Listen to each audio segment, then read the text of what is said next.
মুন্সিজি, company কেনার সব formality শেষ। আপনার ফোন পাওয়ার সঙ্গে সঙ্গেই সব ফর্মালিটি শেষ করেছি। এখন শুধু আপনার সই দরকার।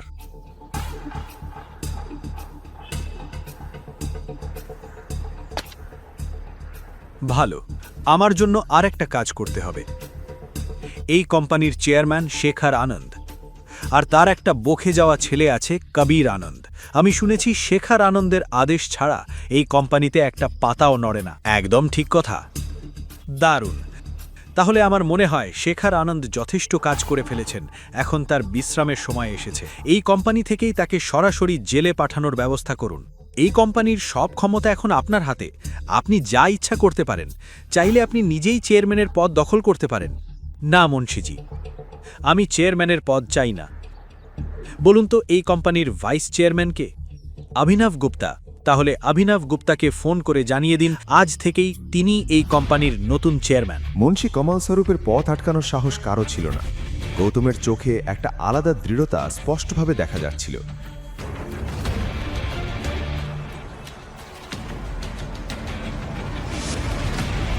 অন্যদিকে অভনির টেনশন ক্রমেই বাড়ছিল। কবিরের কাছে সাহায্য চাওয়া ছাড়া তার আর কোনো উপায় ছিল না। অফিসে ফিরে গৌতম আর মুন্সিজিকে ভেতরে ঢুকতে দেখেই এক ৩২ বছরের মহিলা তাদের কেবিনের বাইরে আটকে দিল। তোমরা দুজন ভেতরে ঢুকলে কিভাবে, তাও আবার কাউকে না জানিয়েই? এই মহিলা ছিল কামিনী, শেখর আনন্দের পার্সোনাল সেক্রেটারি, যিনি মুন্সিজির আসল পরিচয় জানতেন। আমি এই কোম্পানির চেয়ারম্যান মিস্টার গুপ্তার সঙ্গে দেখা করতে এসেছি।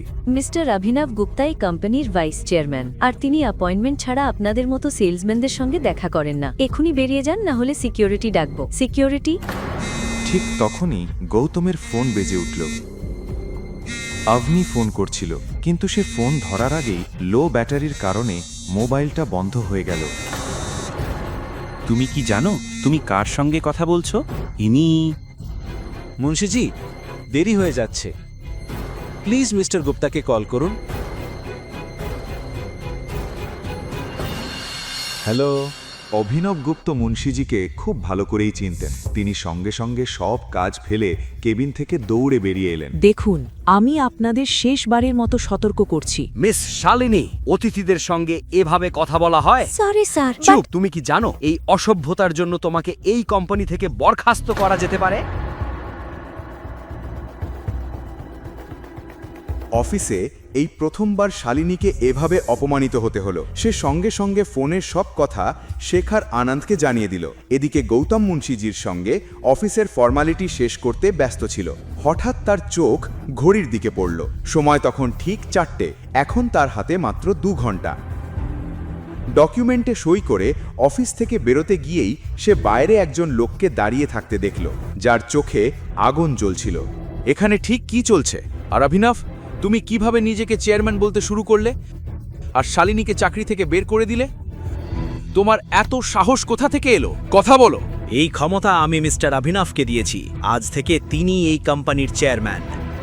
বুঝলাম, কিন্তু আমি জানতে চাই আপনি কে, আর জোর করে এই কোম্পানিকে ঢুকলেন কিভাবে? মুন্সি কমল স্বরূপ। নামটা শোনা মাত্রই শেখর আনন্দের পায়ের নিচের মাটি সরে গেল।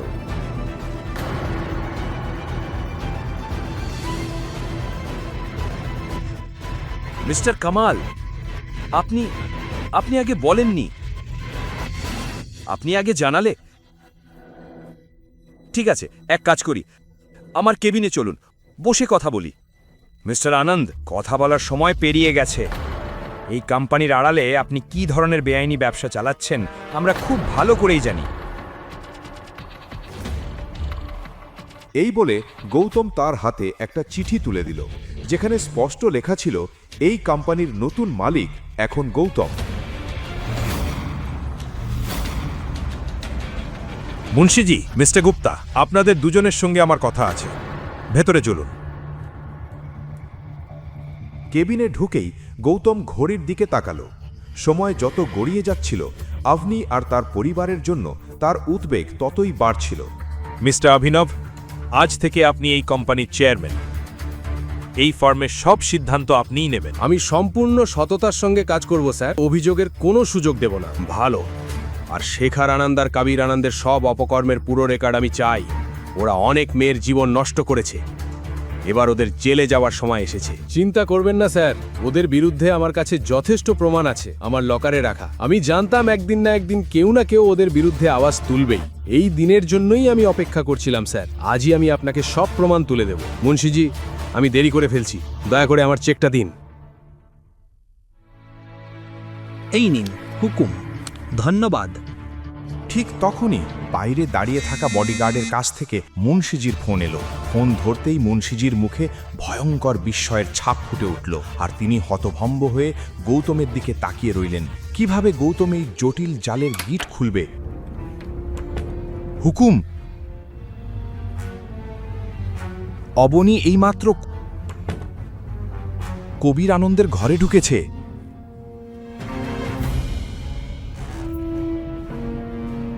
গৌতম খুব ভালোভাবেই জানত কেন কবির অবনীকে তার কেবিনে ডেকেছে। কবির তার কেবিনে একটি নির্দিষ্ট ওষুধ রাখত, যেটা সে প্রতিটি মেয়ের ওপর ব্যবহার করত তাদের শোষণ করার জন্য। অফিসের অনেকেই এই সত্য জানত, কিন্তু কবির ও শেখরের বিরুদ্ধে মুখ খুলতে সবাই ভয় পেত। আজ কবির নতুন মালিক গৌতমের রাগের শিকার হতে চলেছে।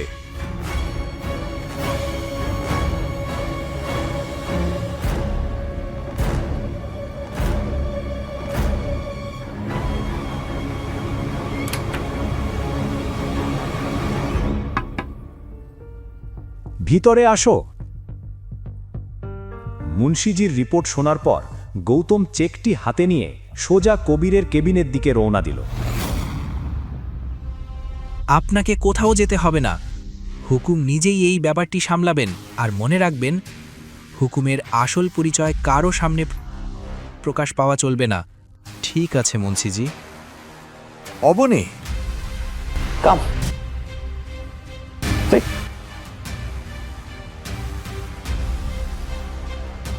ওহ, তো শেষ পর্যন্ত তোমাকে আসতেই হলো। কবিরের কেবিনে ঢুকেই অবনী পুরো পরিস্থিতিটা তাকে বুঝিয়ে বলল। মিনওয়াইল গৌতমের চোখে অস্থিরতা আরও বাড়তে লাগল। অবনী, এত বড় একটা ঘটনা ঘটে গেছে আর তুমি এখন আমাকে জানাচ্ছ? এত দেরি না করে আগেই বলা উচিত ছিল। নাও, এটা নাও। না কবির, আমি মদ খাই না। এটা কি কথা? এত দূর থেকে এসেছো, অন্তত একটা ড্রিঙ্ক তো খেতেই হবে। না কবির, আমাকে শুধু টাকাটা নিয়ে যত তাড়াতাড়ি সম্ভব দোকানে পৌঁছতে হবে। ও ঠিক, তোমার বাবা নিশ্চয়ই তোমার জন্য অপেক্ষা করছেন, তাই না? আমি এক্ষুনি তোমাকে চেকটা দিচ্ছি।